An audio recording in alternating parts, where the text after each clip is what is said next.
Hello everyone.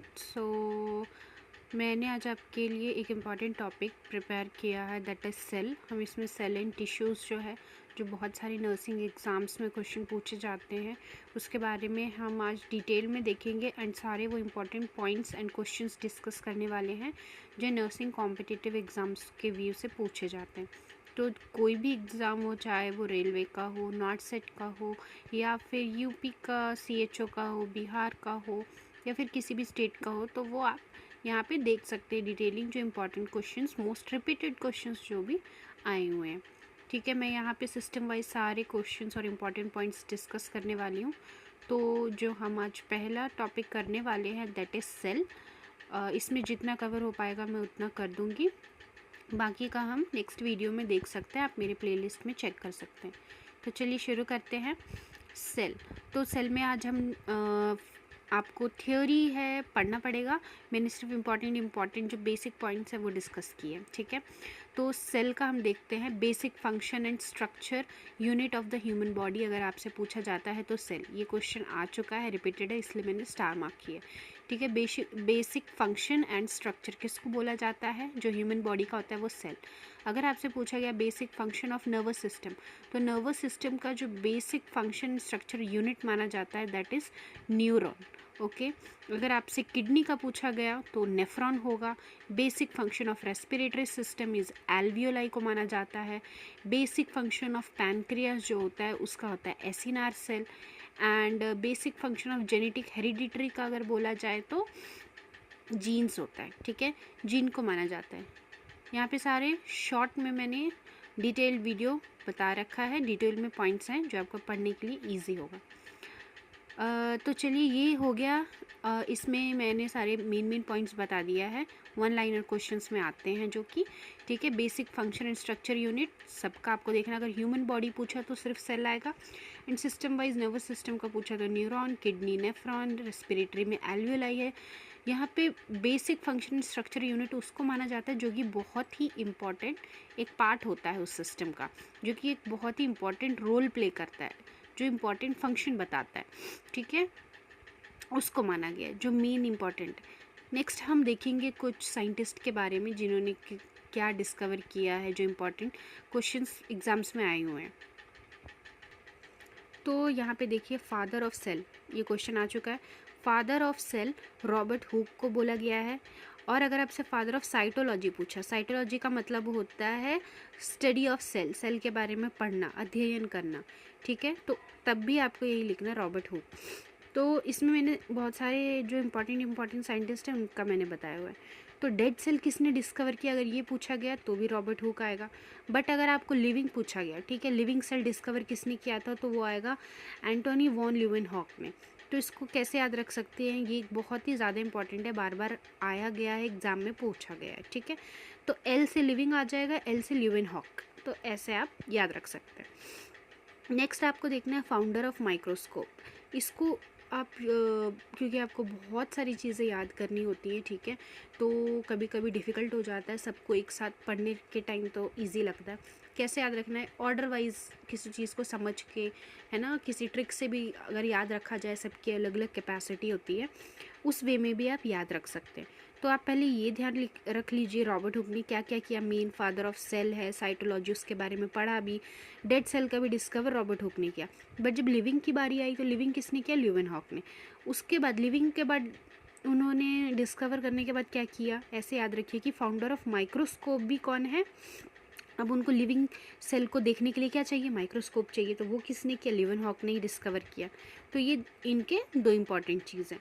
Leeuwenhoek ने living cell का भी डिस्कवर किया है और माइक्रोस्कोप का भी, तो ये बहुत ही ज़्यादा इंपॉर्टेंट है।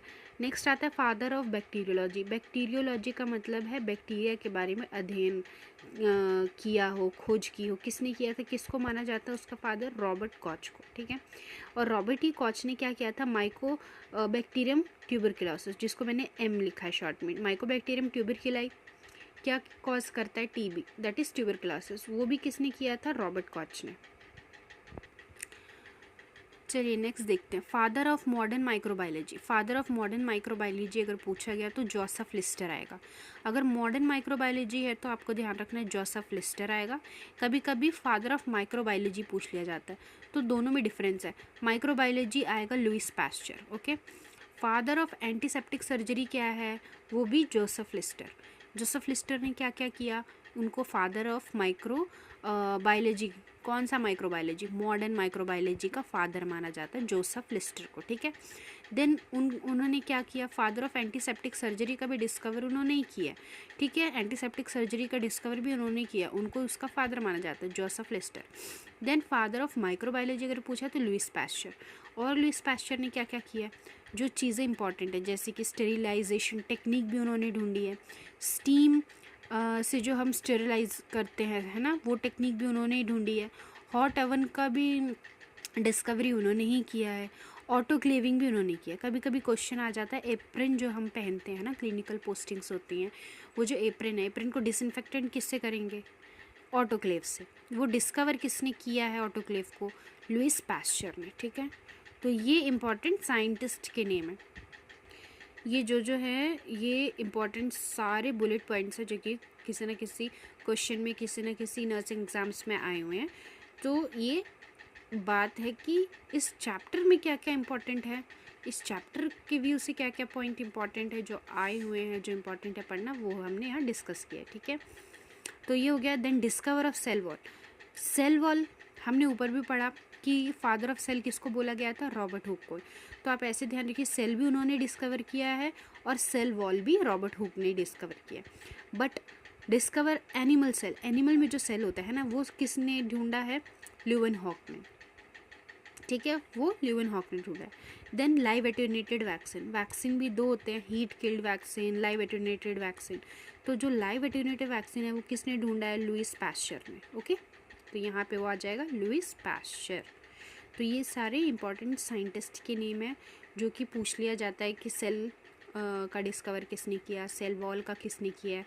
कंफ्यूज मत होइएगा, कभी कभी बच्चे जो है मिस्टेक कर देते हैं, डेड एंड लिविंग ऐसे पूछ लिया जाता है, तो इस छोटी सी चीज़ पे ध्यान नहीं रखते। अगर डेड है तो उनका अलग है, लिविंग है तो किसने किया है। ठीक है, फादर ऑफ माइक्रोबायोलॉजी पूछा है तो अलग आएगा, मॉडर्न माइक्रोबायोलॉजी के फादर अलग है। ठीक है, फिर ट्यूबरकिल जो होता है ना, माइकोबैक्टीरियम ट्यूबरकुलोसिस जो कॉज करता है ट्यूबरकुलोसिस, है ना, वो किसने किया है, स्टेरिलाइजेशन टेक्निक, एंटीसेप्टिक सर्जरी, ये सब बहुत इम्पॉर्टेंट है।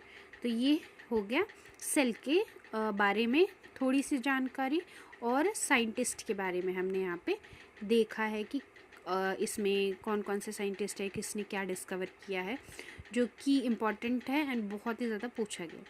नेक्स्ट हम कुछ और भी इम्पॉर्टेंट पॉइंट्स देखेंगे। अब हम मेन चलेंगे कि सेल क्या होता है एंड उसके बाकी की जानकारी देखते हैं। तो देखते हैं हमने यहाँ पे सेल क्या होता है। सेल एक क्या स्ट्रक्चरल एंड फंक्शनल यूनिट होता है। ठीक है, एंड सेल के मेन 3 इंपॉर्टेंट पार्ट्स होते हैं जो कि मैंने यहाँ पे जस्ट आप देख सकते हैं। ये मैंने डायग्राम खुद अपने आप से बनाया है समझने के लिए। ठीक है, जो सर्कल दिख रहा है ये आप समझ लीजिए सेल है। इसके बीच में क्या है, न्यूक्लियस।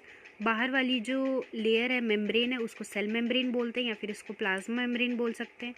तो सेल मेम्ब्रेन क्या इसकी कवरिंग होगी, है ना, बाहर वाली लेयर मान लीजिए, बाउंड्री मान लीजिए, उसको सेल मेम्ब्रेन। ये एक पूरा सेल है। सेल के बीच में न्यूक्लियस है।